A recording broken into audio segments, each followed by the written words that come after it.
thank you all so much for being here. It's amazing to see so many people coming together. They're all special First Thursdays, but this one is particularly special to me.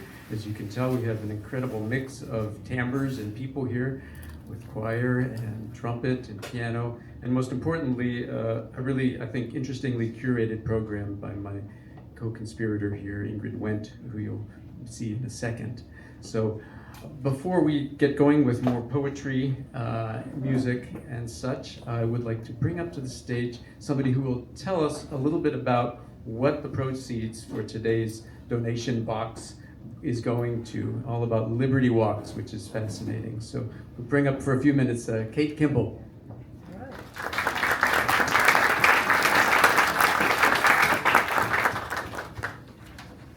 Hi, good evening. My name is Kate, and I'm here to represent Liberty Walks. It's an organization that I'm a part of the board for, and an organization that was started by a dear friend of mine, Esther.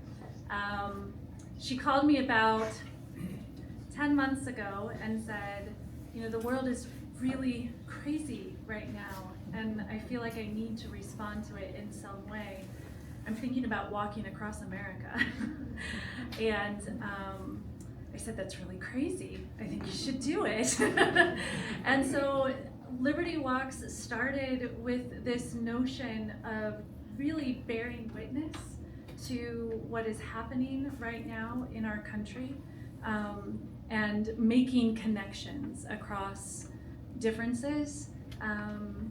And what Esther's been saying more recently is that, you know, really our politics is the least interesting thing about us.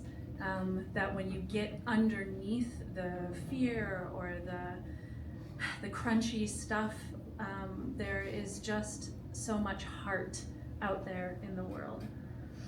So I walked with Esther for a total of 500 miles, and she still has 500 miles to go. She's been walking, she'll have walked for almost 3,000 by the end of this trip. She's showing up in Washington, D.C. On Black Friday is when she'll end up at the mall in Washington, D.C. And so I just encourage you all to look at the website, check us out, libertywalks.org. You know, give generously. And thank you so much for being here. And for Paul, thank you for donating to the organization, to the cause. So enjoy the concert.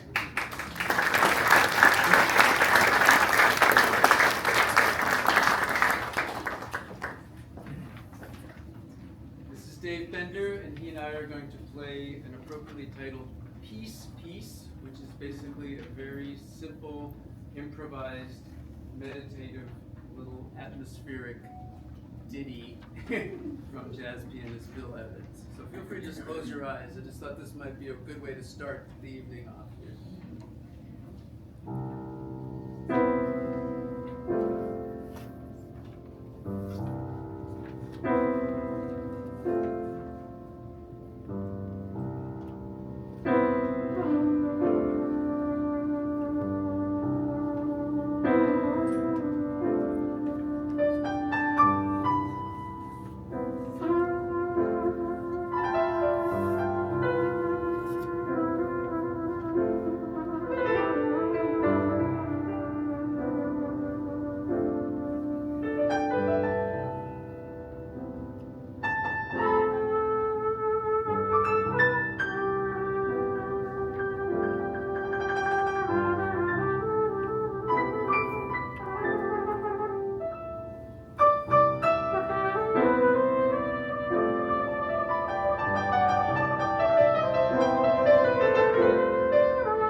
Wow, what a wonderful audience.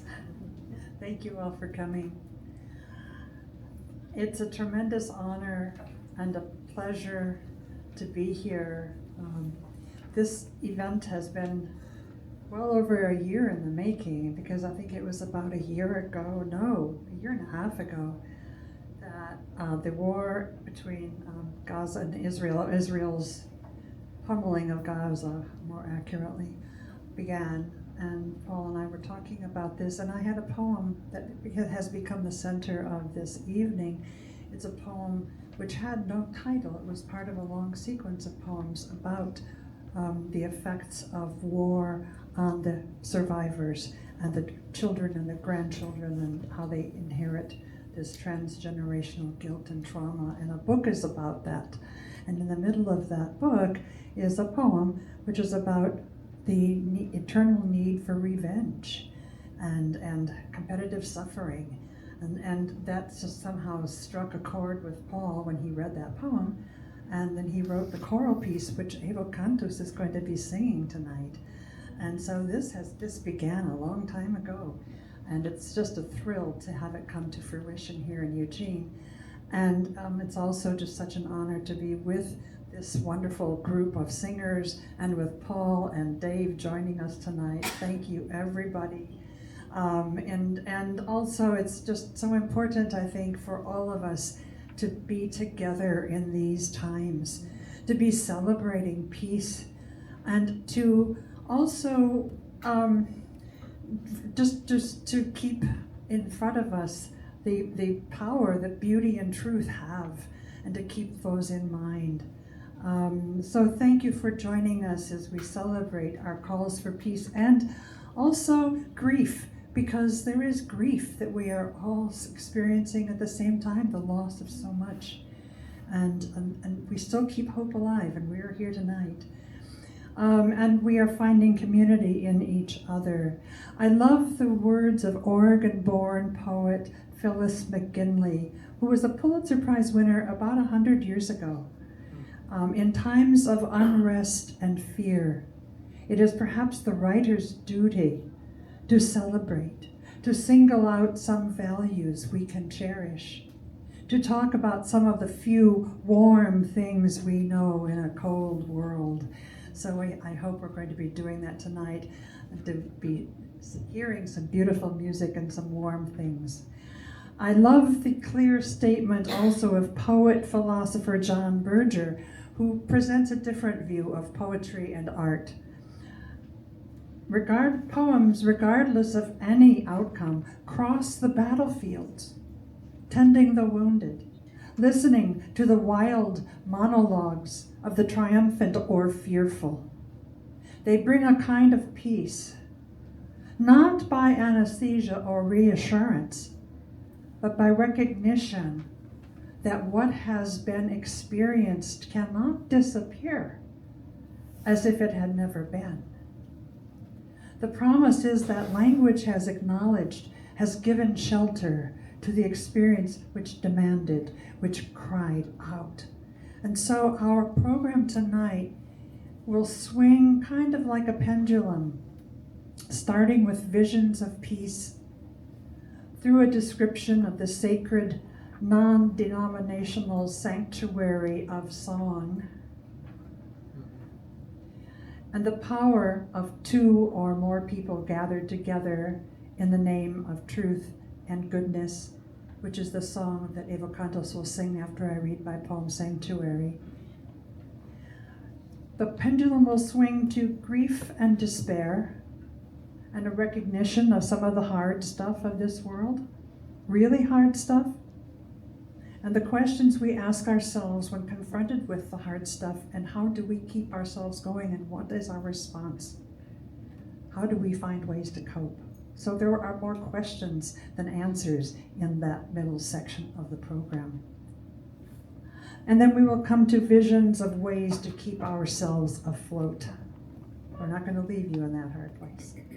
By keeping the twin goals of protest and affirmation in front of us at all times. We can protest, but we need to keep affirming what it is we live for.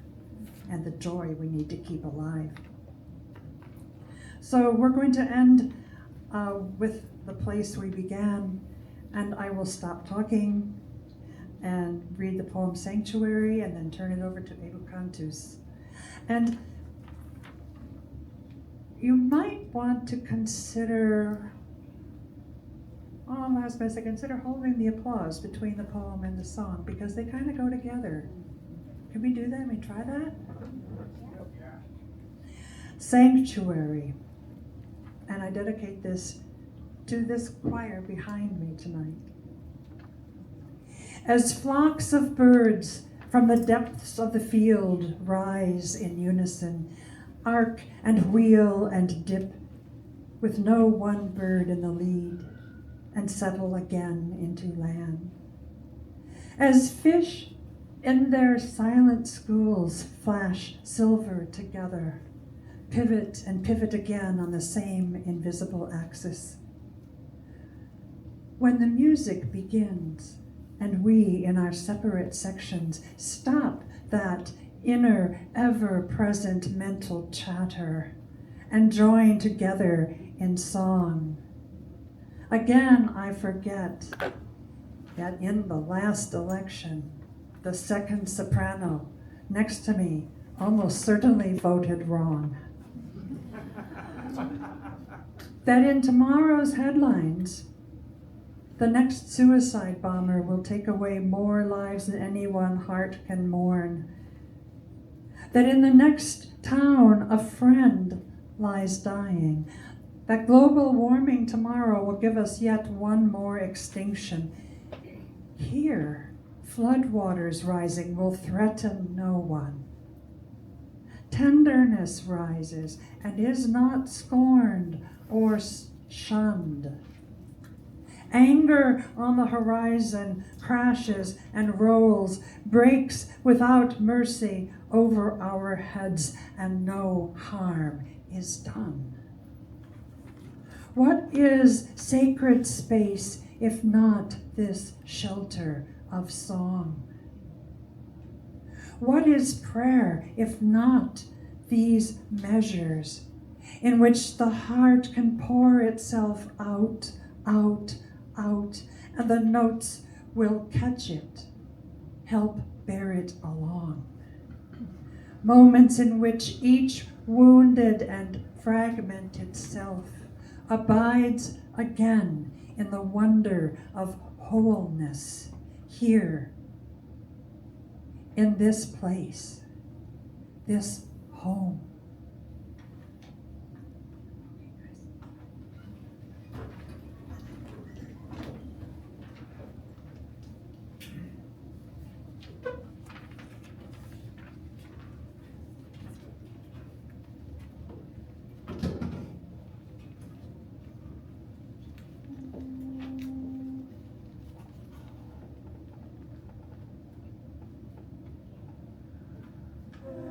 Restore.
very full of gratitude to share the stage with Paul and Ingrid and Dave tonight. We hope that you enjoy.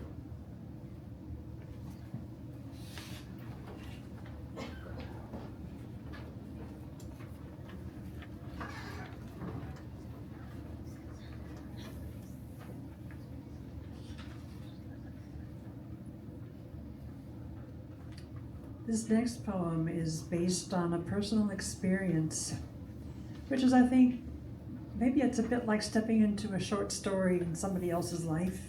And I'm hoping that you can put yourself in the place where I was at that time, even though it's a poem, but it's a story, it's a narrative poem. And experience perhaps some of the wonder I felt, and the awe, and the dismay, and the despair. This poem took place in 2017, I believe, during the first Trump administration, and we were all trying to adjust. And we had no idea it was coming down a few years down the road. And it asks more questions, it has no answers, which is, I think, a place we're in right now, many of us. And we are surrounded by people who do not think as we do. And this poem touches on that. That's the center of the poem. All of us voted our hearts is the title, and it's also the first line. All of us voted our hearts, but one of us only, out of our small, close class, was on the side that elected him. Yours, the one heart, trusting that brash, vainglorious man with the world. All day it's been on my mind, driving alone along a seascape that once, years ago, brought me close to tears with its beauty. My mind now replaying yesterday's scene, the way you quietly listened to the rest of us get carried off course by waves of our own fear and dismay, how fast every single thing was falling apart. We couldn't stop trying to make sense of it all. None of us sensing the reach of our words until your eyes filled up, your face turned red, unexpected the way your words spewed fire. Facebook friends, you said, were unfriending you. Distant family hated you. Yes, I voted for him, you said. I'm hurting, you said. I'm hurting. And we were stunned.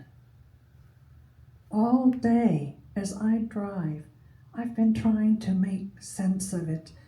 You, teacher, healer, whose hands all her life have lightened the loads of others, who never would knowingly do anyone harm, who voted for someone whose orders in their sweeping blindness tried just last week to turn from our borders a 4-month-old child on her way to life-saving surgery in our country. You might remember that. A child whose family had trustingly trudged through all the legal steps. What now can I say to you, who yesterday felt your own self harmed, whose face turned red, whose tears about to flow stopped me in my tracks? How do I offer compassion and still hold firm? This I wonder as I drive in early afternoon south along the coast towards home, glancing disbelieving at the far horizon smoldering, red, that long narrow space between that should be blue, between the slate gray sea and low storm-filled clouds, red, as though 1 billion barrels of oil have spilled and spread, and a distant fire burns unquenchable all along the whole western edge of our world. And the next one, Words of Our Time. It's a bit different. It's also from that period, however.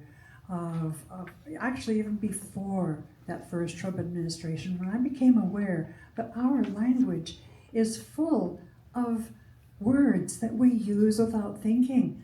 And oh my gosh, you'll get the drift when I start reading this poem. I started making a list of them, and it's just overwhelming, the words we just say without thinking. I still catch myself, some of them. I titled it Words of Our Time. And have our tongues always not known what they speak? Good students, smart as whips, always hitting the books before killing the lights, armed with knowledge and struck by new ideas. Who wasn't proud to take stabs at it, firing off questions like shots in the dark? Dead right, dead wrong. There was always a time we could talk without thinking of dressing to kill, drowning our sorrows. Parties were blasts, or they bombed. No joke was ever caught dead without its punchline. And here is a time when a president says on TV, we still have a shot at peace, and the surest way to peace is through war. When the media says fire that kills you is friendly when it's from your own side, when we who say bring our troops home are told we don't support them, in this time when words can make any war just and peace a smashing success, in this time words like feathers knock some of us down and some of us stand speechless.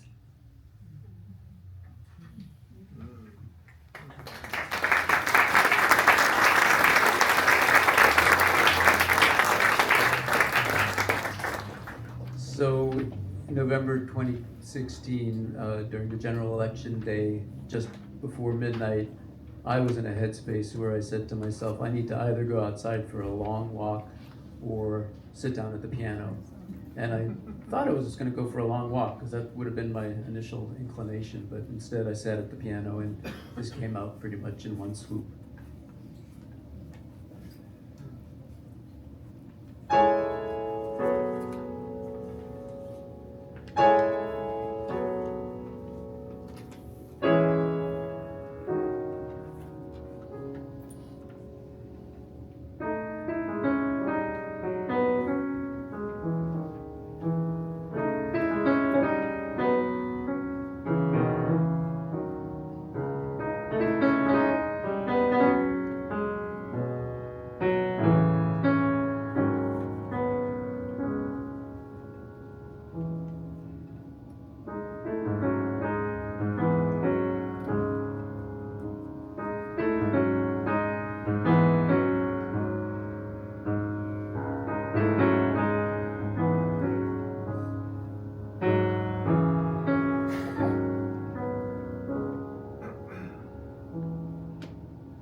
With hope that the dawn of tomorrow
For those of you who don't know the composer of that piece, Florence Price was a wonderful black woman composer.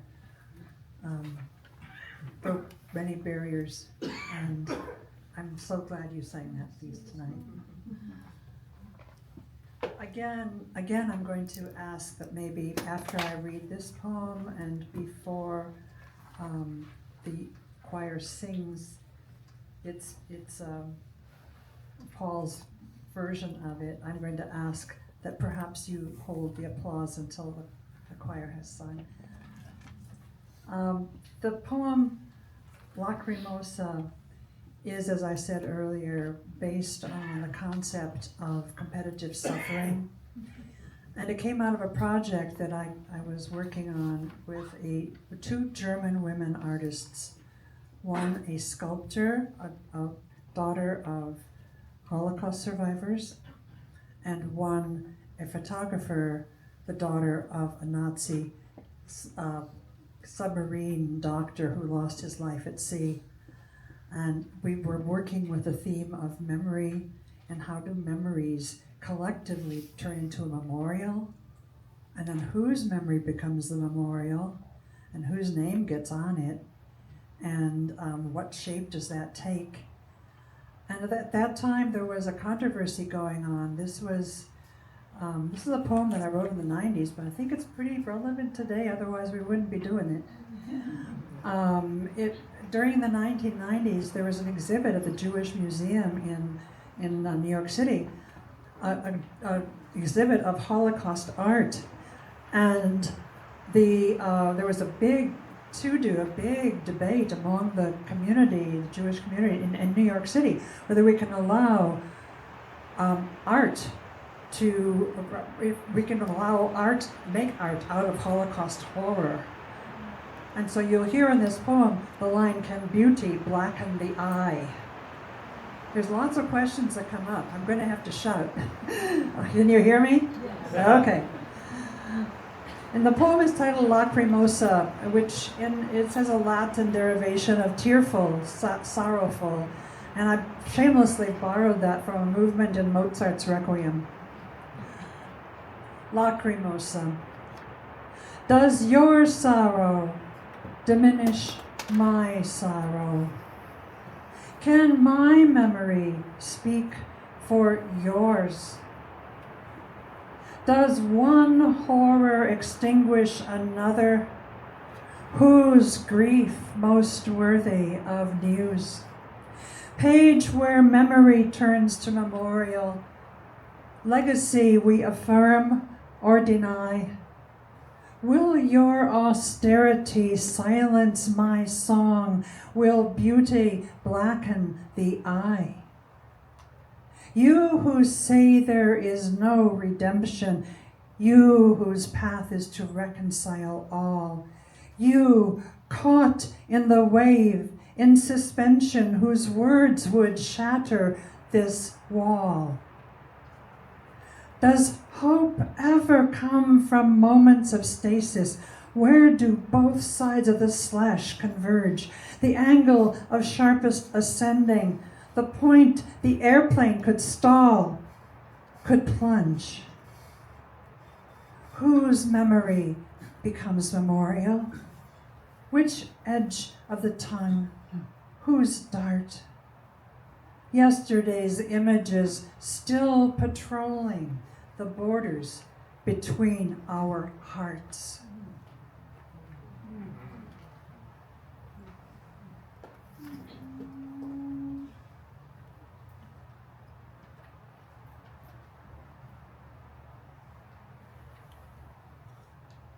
Does your sorrow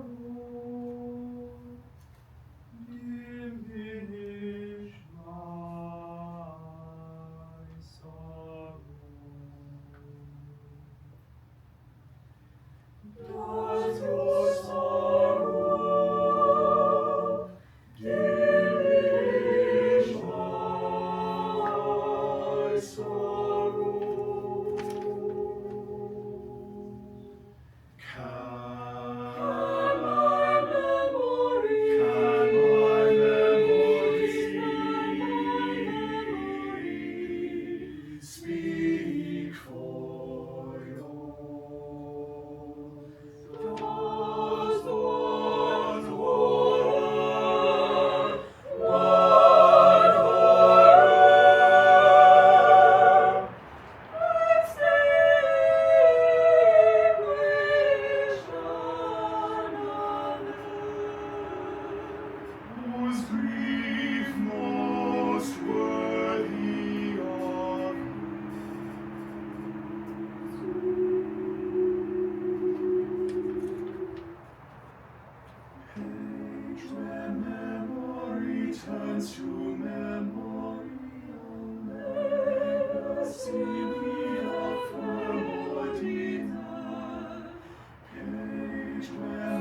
of stasis, where do both sides of the slash converge? The angle of sharpest ascending, the point be airplane could stop, could launch, whose memory becomes memorial, which edge of the tongue whose dart, memorial, which edge of the tongue whose dart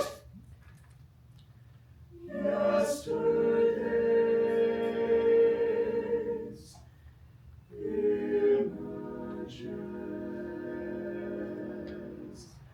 still patrolling the borders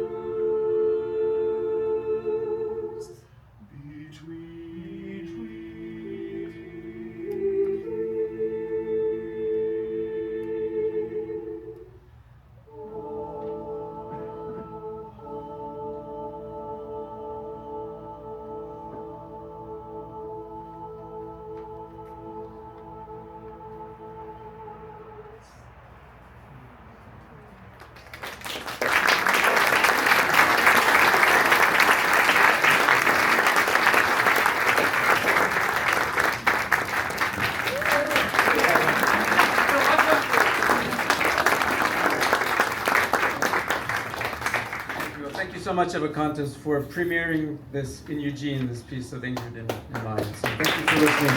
Perfect with the new piece.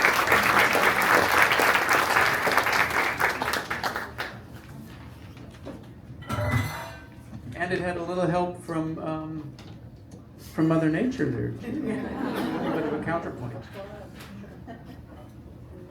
So this next piece, I wouldn't usually say thank you to social media, which I kind of have a bit of a disdain for these days, but this piece actually kind of stemmed from something a friend of mine posted on Facebook in 2017. Words that are, I guess, are probably quite well known, but it was the first time I'd ever really read them, attributed to Rabbi Shapiro as a commentary on a portion of the Talmud. And it says, "Do not be daunted by the enormity of the world's grief. Do justly now, love mercy now, walk humbly now.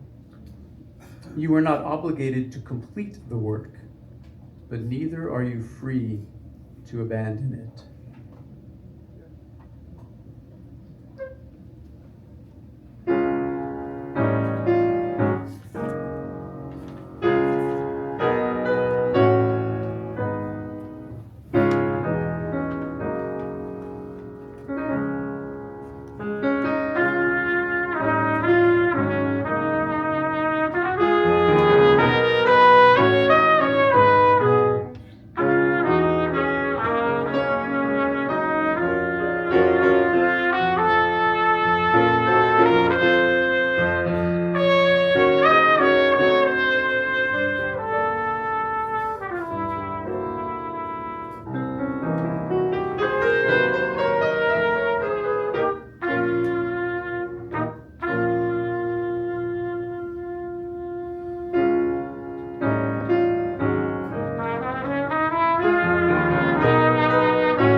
daunted by the enormity of the world's grief. Do justly now. Love mercy now. Walk humbly now. You are not obligated to complete the work, but neither are you free to abandon it.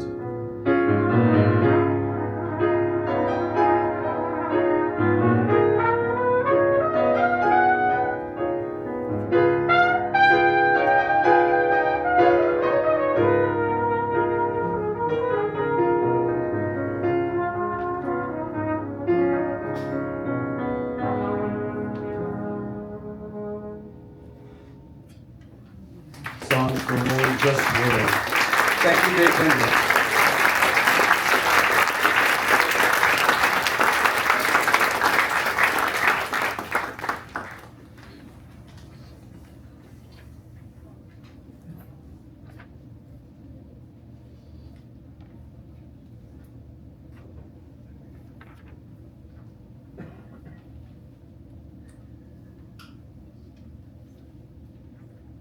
This next poem is titled Prayer. Didn't start out to be a prayer, it started out to be a poem of inability to write about something really hard. And I promise that by the end of this poem, we're going to have a turning point in our pendulum and return to more lovely topics. But, and I love that song for a more just world. And that kind of justice can take place in so many different levels. And this level is in a different context entirely. It's a response, it starts out as a response to one of the earlier school shootings, the Sandy Hook Elementary School shooting, which took place when I was on a writing retreat in the Yucatan Peninsula and enjoying birds and snorkeling and warmth and inspiration, and all of a sudden everything changed when the news arrived. And I thought, what do I do with this news? And I sat on it for a while, but I thought the best I can do is to write how shocked and how just incomprehensible this is. And then something happened, and I'm hoping you'll hear that turning. And it's a turning I think all of us need to make when we're able. Not everyone can do it at the time one wants to. It's titled Prayer, and it's in 3 parts. I've lifted my face to the great night sky, but any wonder I used to feel is gone. And what are the songs of birds who once brought joy? Nothing but blind instinct, the staking of claims. Which parts of the jungle are theirs and theirs alone? Ways to find each other over Earth's constant low hum, fierce wind in the palms, yesterday starting like any other, waving goodbye, lunch buckets in hands, and the crack of the gun that does not stop, and the blood, and the children who never.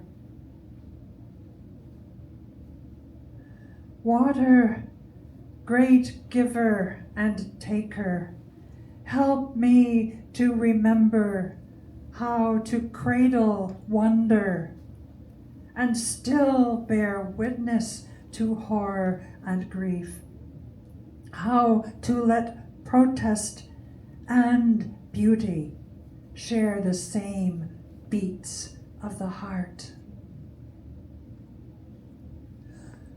All the way from the long, wet, level edge of the world.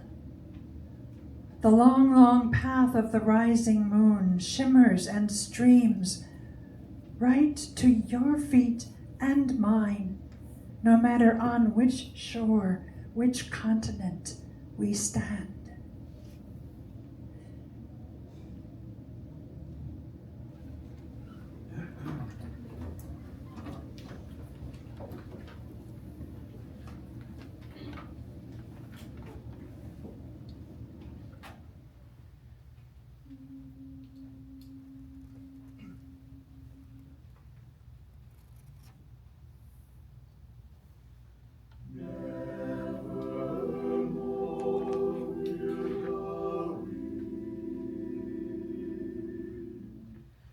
Cherish you again, nevermore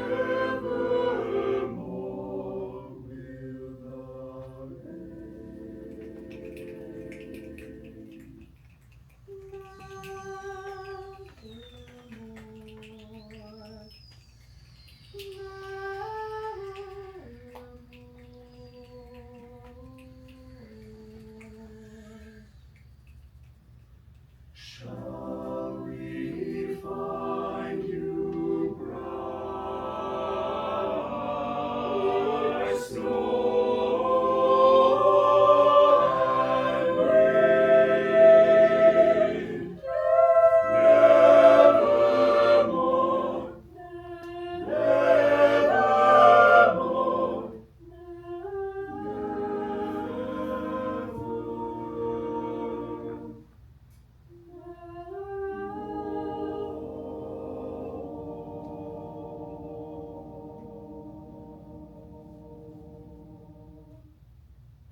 Mukilteo Ferry, a place north of Seattle, a place that you drive up not I-5 for hours and hours through Portland traffic and Seattle traffic, and you finally get to the ferry and it's dark, and you've been listening to NPR all the way, and the same stories keep repeating, and you get the picture. And they were not pleasant stories to hear all the way up. Mukilteo Ferry. After the long drive north, relentless the traffic, relentless the heightened news of yet another alert. After each car, each truck has clanged from dock to steel-plated deck and parked, and I get out to stand at the stern, light wind, the clouds breaking, and the quaking of tethered engines. Beyond this iron chain, the dark water churning. Without warning, the cloak of a great calm descends upon me, like the very word upon. The way it's a measured word, the way it slows the sentence down. The way fish, in their inscrutable expressions, hang immobile, as though rooted each to its own place.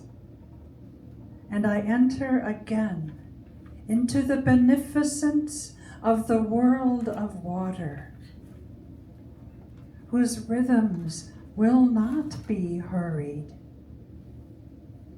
into whose covenant, under the ancient composure of stars, we pull anchor and begin to sail.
Sed veam mecum,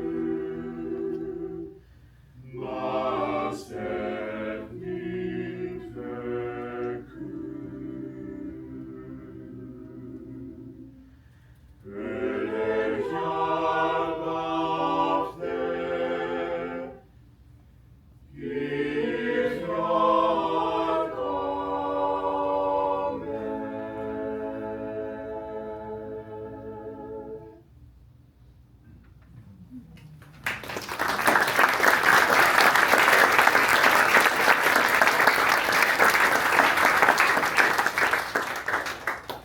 There's nothing like having a wonderful choir sing together, blended so nicely. Thank you so much for that. Where there is still longing, there always remains hope.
I really just wrote that piece so I could hit that top note on the piano. Paul said, where there is longing, there is hope. And I used to have the great privilege of teaching poetry writing to children. For over 30 years, I would get invitations to go to different schools. I just went to Edgewood School a year ago. That was such fun. And go into classrooms and teach poetry writing. And I once taught a bilingual class in Newport, and those kids were amazing. These Hispanic kids.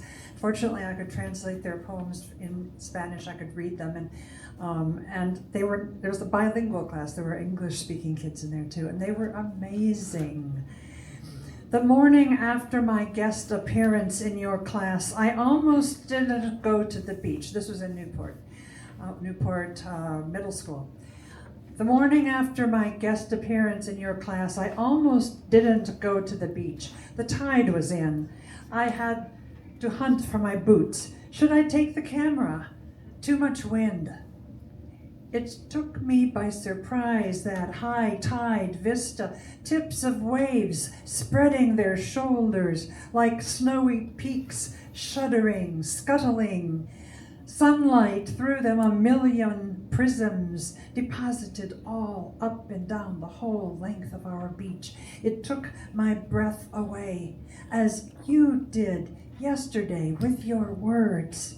The singing wind of them, scattering small puffs of knowing, like so many shining dandelion seeds taking hold. Oh, children, may you always be able to take time each day to let beauty surprise you wherever you may go.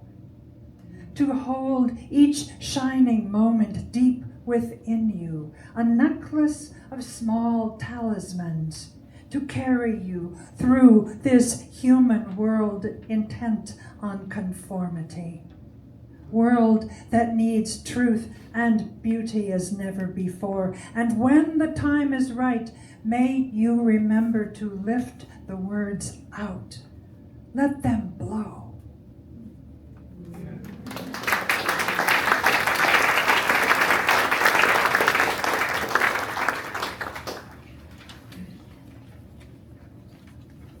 My father was a lifelong pacifist and a wonderful human being, and when he passed away in 2003, I wrote this piece in his memory and played it at his memorial.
Last poem is titled Currency and is in a coin, and the image is tossing a coin to see which side it's going to land on. That image. Currency. And it makes reference to two of my very favorite poets, Denise Levertov, whose book Life at War during the Vietnam War was very influential in my own work. And William Stafford, who was one of my mentors. I was very blessed to have worked with him he was a very famous Oregon poet who died in the 1990s. A lifelong pacifist, as was Paul's father. Beautiful piece, Paul. Currency. If one side of the coin is war and the other is peace, if our future depends on how it lands, if war is fired by greed, hate, and destruction, and peace by the force that pumps the green into every seedling, if, as Levertov said, we are the humans who can make, whose language imagines mercy, loving kindness, if, as William Stafford said, war is a failure of the imagination, then let us imagine a new currency, peaceful resistance, coins that do not threaten, no matter how they fall. One side, the refusal to kill, the other, radical joy.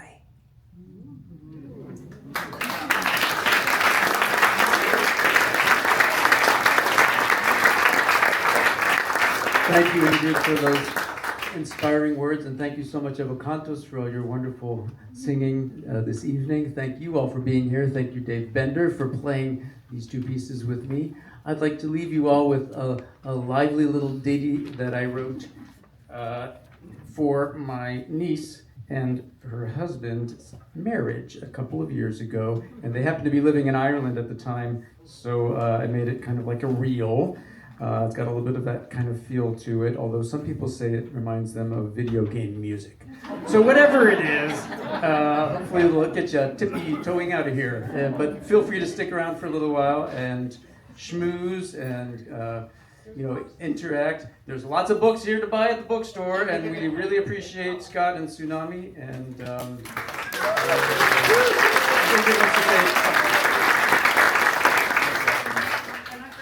I've got 3 books there, and I'm selling them at cost, which is $10. And the proceeds are going to a family that I'm hoping to support in Gaza. Well, thank you. I just will send it by PayPal. Believe it or not, they can get it.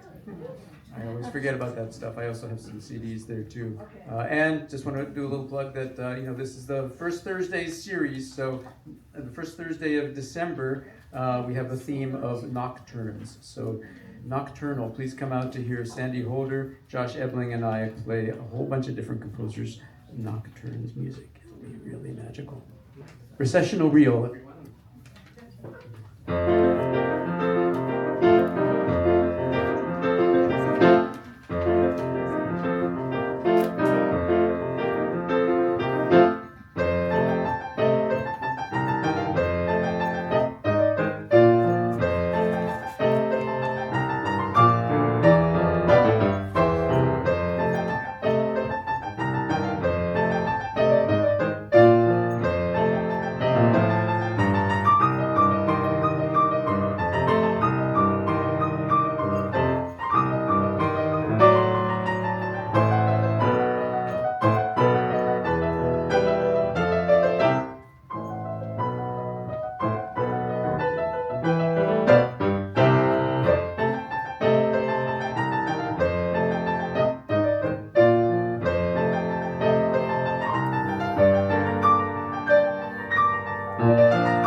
Yeah.